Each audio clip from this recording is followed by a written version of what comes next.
गं गणपते नमः। नमस्कार दोस्तों, भक्ति ही शक्ति में आप सभी का स्वागत है। गर्भवती होना, बच्चे का जन्म होना, ये ईश्वर का दिया हुआ सबसे सुंदर उपहार है। ये ईश्वर के द्वारा दिया गया सबसे सुंदर, सबसे प्यारा एक एहसास है।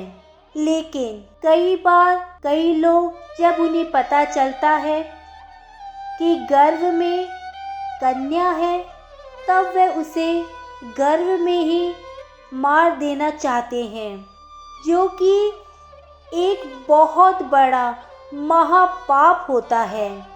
हमारे धर्म ग्रंथों में जीव की हत्या करना पाप है, तो भ्रूण हत्या करना उससे भी बड़ा महापाप है। हमारे धर्म ग्रंथों में औरत को शक्ति रूपी देवी मानकर उसे पूजा जाता है, उसे पूजनीय माना जाता है।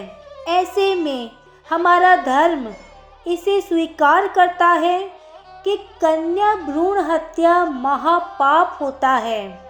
दुनिया के किसी भी धर्म ग्रंथों को अगर आप उठाकर देखें तो आप पाएंगे कि जीव हत्या करने का अधिकार किसी को भी नहीं दिया गया है।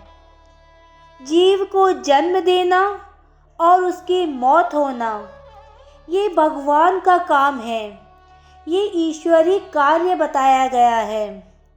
अजन्मे शिशु को, चाहे वो कन्या हो चाहे वो पुत्र हो, गर्भ में ही उसे समाप्त कर देना, गर्भ में उसे मार देना बहुत बड़ा महापाप है, एक अपराध है।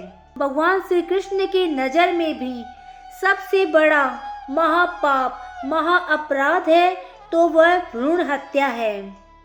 महाभारत युद्ध समाप्त होने के बाद द्रोणाचार्य के पुत्र अश्वत्थामा ने अभिमन्यु की पत्नी उत्तरा के गर्भ में पल रहे शिशु पर ब्रह्मास्त्र का प्रयोग करके उसकी हत्या कर दी। गर्भस्थ शिशु की हत्या से भगवान श्री कृष्ण अत्यधिक क्रोधित हो गए थे।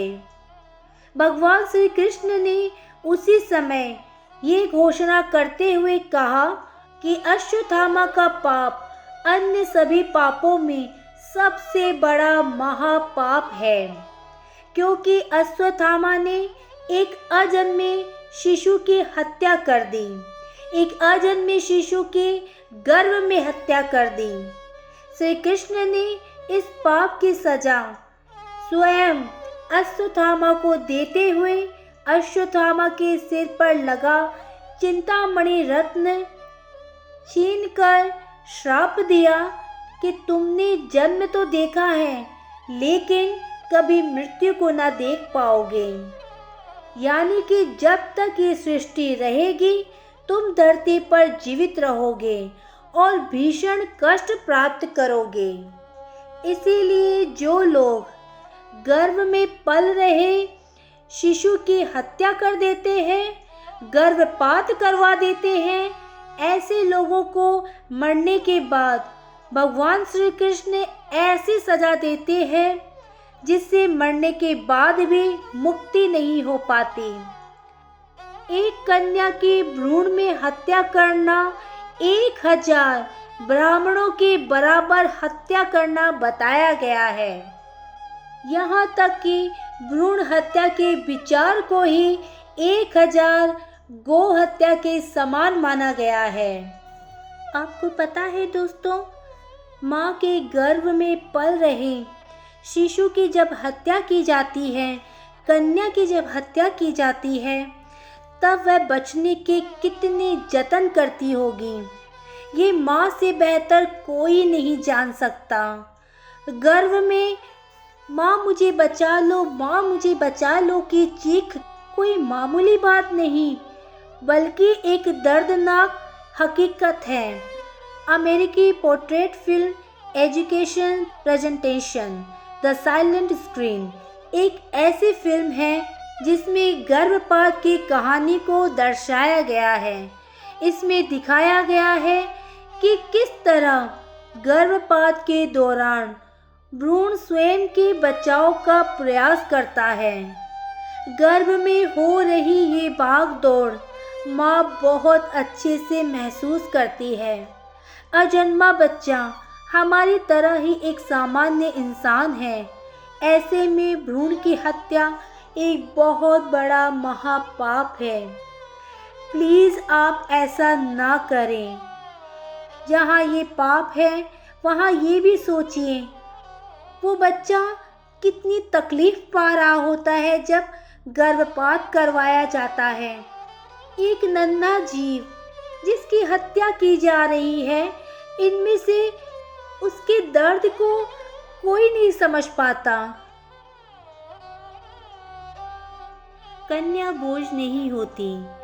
गर्भ में पल रही बच्ची जानकर जन्म के पूर्व ही उसे मार देना, भ्रूण हत्या कर देना ऐसा पाप है जिसका प्रायश्चित पुराणों में भी नहीं है।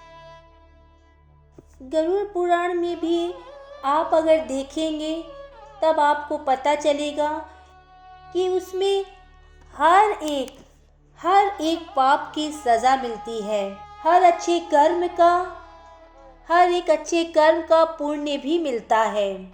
जब हम कोई पाप कर रहे होते हैं तो हम सोचते हैं कि हमें कोई नहीं देख रहा, लेकिन ये भूल बिल्कुल ना करें। अगर कोई देख रहा है तो वो है परमात्मा। कैसा भी पाप हो, छोटा या बड़ा, उसकी सज़ा परमात्मा अवश्य देते हैं। और भ्रूण हत्या करना सबसे बड़ा पाप है, क्योंकि जिस जीव ने अब तक दुनिया में प्रवेश ही नहीं किया, आपका कुछ भी नहीं बिगाड़ा और आपने उसे मार दिया। ऐसा पाप कभी ना करें। भगवान की दी हुई संतान, चाहे वो लड़का हो या लड़की, एक सुंदर तोहफा है। उसे कबूल कीजिए, उसको अच्छे संस्कार, अच्छी परवरिश दीजिए। हो सकता है कल आप ही की बेटी आपका बेटा बनकर आपका साथ निभाए। ये वीडियो मैंने किसी की भी भावनाओं को ठेस पहुंचाने के लिए या किसी की भावनाओं को आहत करने के लिए नहीं बनाया है। अगर इस वीडियो में आपको कुछ भी बुरा लगा हो तो उसके लिए मैं क्षमा प्रार्थी हूँ। आज की वीडियो में बस इतना ही। अगर आपने मुझे अब तक सब्सक्राइब नहीं किया है तो सब्सक्राइब जरूर करें।